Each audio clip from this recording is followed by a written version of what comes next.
Okay, that said, let's go ahead and take a look at some really weird things that I found on Twitter.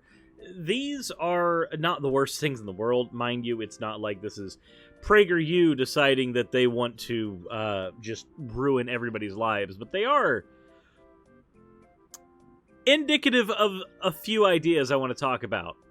So, before we do that, though, let's go ahead and talk about the fan art section. So, we have our first rounds of Slime Suris fan art, of course. This one is from Stargazer Lace. I'm pretty happy with this, considering I drew it on my 3DS. You know what? I can tell with the pixelations there, the aliasing, that it was done on some type of pixel art thing. Definitely on 3DS, though, makes sense. It looks really good, though, despite being drawn on a 3DS. And now, from Lukey Lou, we have one, yeah, oh, whoa, and... God damn it.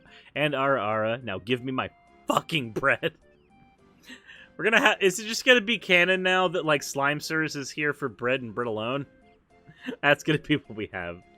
As always, thank you all for your fan art submissions. I greatly appreciate all the fan art that you guys drop on the stream. If you want any of your fan art to be shown in a video, the best way to do so is to drop it into the fan art section of the Discord.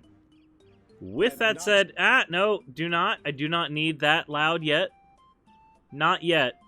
Now I will need it loud. Let's go ahead and get this first bit out of the way here. So I got a question. If I were to refer to a person with a womb who was bearing a child, what term would I use for that person? Well, I could call them a mother. I could call them a potential parent. I could call them a various many things. What kind of dehumanizing thing would I potentially use here? What would a dehumanizing thing be? What about host body? There's a host body. That's not loud enough. That is not loud enough. We must change that volume. It's very important. Oh, if I change that volume, it's going to make other things really, really loud. You know what? We'll do that. And this. But again, this is one of those things on Twitter that I wanted to look at. So it's not going to be the most fun thing in the world. All right, Twitter. Give me your thing. And that host body has to have a certain amount of rights, because at the end of the day, it is that body that carries this entire other body to term. So, host body. I have a question. How dehumanizing is it to be called the host body? Moreover, doesn't it make the fetus sound like a parasite? Like, what are we? Are you the host body, and the chest busters are going to be coming out now? Is that what we have here? The question is, what is the value of that life, and is it subordinate to the value of its host body? And that question can largely be answered in the host body, quotation marks, has a right to its own body, and no one else has a right to that body. What the fuck? Q Fox! Thank you so much for gifting 10 tier 1 subs. Holy shit. Jesus, that's a lot. Thank you so much for all of those, but also, holy shit. Here we are talking about host bodies and chest busters and parasitical feti.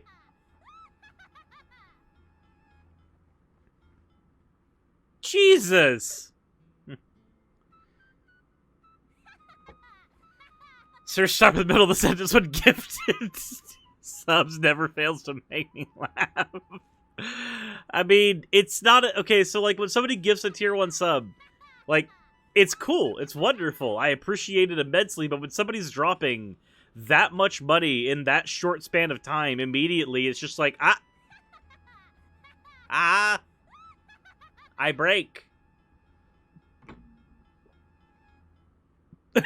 Parasitic feet. Oh my god, let's go back to talking about host bodies. So then one has to think, to what time does the host body have veto power over this other life? You realize As long as the body okay, so if you are using my body, I have veto power for the amount of time you are using my body. I have to ask, just curious, what is the functional difference? I know somebody's going to say, somebody's going to answer to this automatically with, well, somebody needs your body for their life, so therefore they should be entitled to it. I don't hold that that's okay. But just hypothetical, what's the difference between somebody vetoing their body's usage for sex halfway through versus somebody vetoing their body's usage for childbearing halfway through? If they aren't allowed to veto their body's usage for the child, I feel as though there are some really wacky arguments that can come from that where vetoing the body for sex is concerned halfway through. Like, just and that makes me feel gross. No.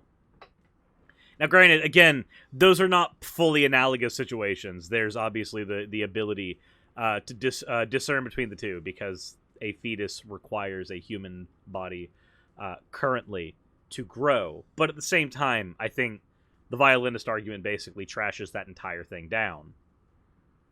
Especially modified violinist arguments. And again, if you think it doesn't, that's fine. You can be wrong. It's okay to be wrong. Just admit you're wrong and continue. Okay, let's continue talking about chestbusters. there are a lot of people who will hear you use phrases like host body and say to you, that's a woman, that's a person. Yeah. That's not a, that's, you know, you're sort of creating a scenario where you're looking at that not so much as a person, but as a host body.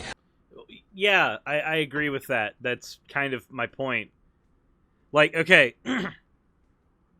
while yes, if you're trying to be as technical and, I mean, also as gender neutral as you could be, then host body is one way of going about that. But at the same time, when you are engaging in that kind of language, you are almost stripping the humanity away from the person. And that's just really, really wrong. To me. So why can't we just say a pregnant person? Hey, there you go.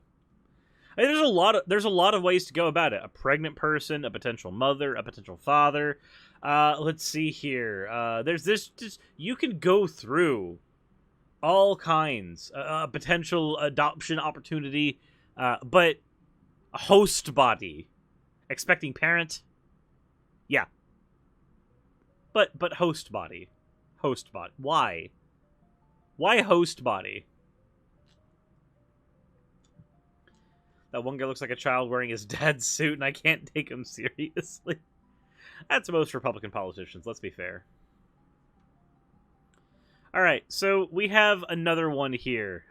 This is not somebody who is important insofar as they're a large public figure or even a representative, but there is a sentiment described in this particular TikTok that is, I mean, it's again on Twitter, that I want to explore. So, we have a guy here who's obviously been painting. Let's go. I've been waiting to make a video so I can show all these masketeers how these don't work. I'm a painter by profession. If you see what I have currently on my face, this is an N95 respirator mask. Now, I have a question, guys. For those of you who are familiar with CDC guidelines and are familiar with which kind of masks do and don't work for stopping the spread of the virus, N95 respirator masks, are these masks that are considered useful for stopping the spread of the virus? Go ahead, chat. We'll do Dora the Explorer with this, since we happen to be in the kitty corner today. If you answered no, N95 respirator masks have vents and valves and therefore are not considered useful for stopping the spread of COVID-19, then you'd be correct. Underneath that, I have another piece of cloth, as they recommended, double masking, right? There you go. Because the respirator mask here doesn't work very well for what you're doing. That cloth mask, though, can help in the case of COVID. Paint's a little different. Okay. See all this? Brought you a little black mask to demo on it. You see all that? Now, anybody that knows anything about viscosity knows that paint has a much higher viscosity than any kind of bacterial infection that's floating through the air, or virus, or whatever the hell they want to call it. Right. So, a couple things here. One, this little lovely experiment isn't exactly demonstrative of the issue where masks are concerned. We've done actual experimentation repeatedly on cloth masks, on N95 masks, to see the escape rate of the virus. Now, when it comes to masking right now, if you happen to be wearing a mask, a cloth mask, or surgical mask, stuff like that, those tend to have a 50 to 70% stoppage rate. Like, they stop 50 to 70% of things that are coming out of your mouth. It's not supposed to stop everything. If you are looking at masks as a panacea that stop everything, then you are doing it wrong. Because masks are not supposed to stop everything. They help mitigate it. They help mitigate the issues. Nothing can stop everything, or you'd be dead because you'd have no oxygen. I mean, there's that. Said he wouldn't be, he would have been properly wearing the N95, and I think they got in by dripping down the sides of his nose. Yeah, see, there's another issue as well. Like, your face is obviously covered in paint. You also sweat.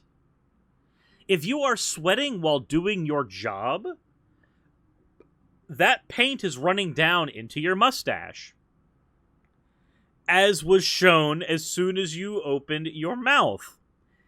When you breathe that in, you got paint in your nose. And then when you so disgustingly sneeze it out into a mask because you're trying to demonstrate that masks are stupid instead of a handkerchief, which would be disposable and a little more fucking sanitary, all you are demonstrating is that you do not actually understand the problems at hand. Again, we've done the experiments on masks, we know how much they stop, and we know that they are considered a mitigating factor to be utilized alongside social distancing and other measures, like vaccinations. This is not a demonstrative experiment to show that they do not function. Again, there's more ways that paint gets into your nose than just through the walls of the fabric. And on top of that, it does not matter if some of those particulates can get into your mask, because that's not what the mask is there for. Primarily, the use of the mask is to mitigate spread. It is to mitigate the spread of the virus, the ability for it to transfer from you to someone else. Not the other way around. Masks are not very effective at stopping you from catching something because of the various plethora of methods that you can catch things, but they can catch the actual particulates coming out of your mouth. Now, I'm just going to go ahead and circumvent somebody in the comment section, because I know there's going to be somebody in the comment section who's going to freak out and go, no, masks actually do help you not contract COVID. Okay, yes, thank you, Karen, in the comment section. I understand. I can get you in contact with my brain manager later about not covering every fucking angle of the conversation. I will go ahead and cover that angle of it right now. Masks are only about 10 to 20% effective at stopping you from catching something because they stop you from breathing in certain particulates that would have the virus on them. But they do not stop you from touching an infected surface and rubbing it into your eye, or getting it into any other orifice of your body that has moisture with which the virus can cling onto and move. Whereas masks stop those particulates from making it to those surfaces, which would then transfer to your body later on anyway. We'll just go ahead and address both the conspiracy theorist that doesn't understand how masks work, and the Karen in the comment section that wants to freak out about me not being so specific about every possible scenario that I should need to talk about where masks are concerned. If my mask won't stop latex paint, what the fuck makes you think it's gonna stop that virus? Y'all get that shit off your face and start living your life and quit listening to this bullshit. So, I'm gonna let you know right now, you can still live your life while having a mask on. Just, there's nothing about having a mask on that doesn't allow me to live my life. I'm just throwing it out there, okay? Now, I'm fully vaccinated, so I'm not always wearing a mask when I go out. But before I was vaccinated, I was wearing a mask all of the time when I went out. And do you know how much of a hindrance it was to my daily life and activities? None. Not at all. It was an inconvenience at best.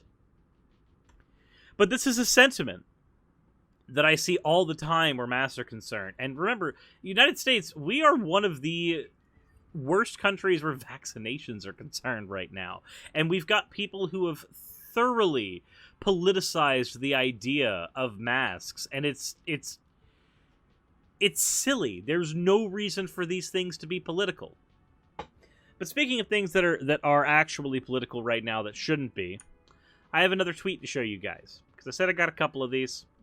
So let's go ahead and pull it up real quick. So, this is a story. A very short story. This is one of those, like, am I the asshole type stories. Okay? My husband has decided to take my 11-year-old to get vaccinated against my wishes. He's also threatening to leave me because I won't get it for myself. Tell me, how is this not a demonically inspired campaign being inflicted on the world?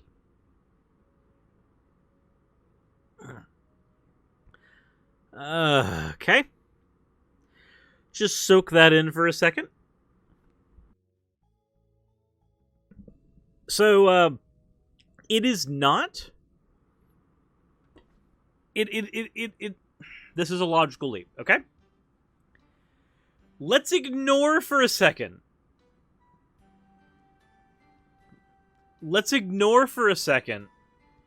The am I the asshole part of the conversation and just talk about the logical leap between my husband might be divorcing me for a health hazard. How is this not the spawn of Satan? There can be things that you do not like in the world that are not immediately satanic. I know, Little Light Studios. It's a hard thing to understand that there can be things you don't like that are not necessarily spawned from the armpit hairs of Satan dripping with his evil seed. I get it. It is a hard thing to grasp. It was a hard thing for me to grasp early on when I was a kid and PCA was trying to teach me that Pokemon came out of Satan's butthole. I understand it's difficult. But things you don't like are not necessarily Satan. Now, to the am I the asshole bit. For what reason are you not getting vaccinated? If it is not because you have an immunocompromised system that cannot handle getting a vaccine or anything like that, then there's no reason not to get a vaccine, especially for protecting yourself or your 11-year-old. We have children who have died from COVID. For, again, any of the people who want to go into the comment section and say, it doesn't affect kids! I can pull up articles right now of kids who have been killed by COVID. So let's not pretend for a second that your argument has any merit or wasn't literally just grafted out of Fox News. How exactly does Satan's seed get into his armpits? Well, we Titans, it's called a fetish. Somebody put it there.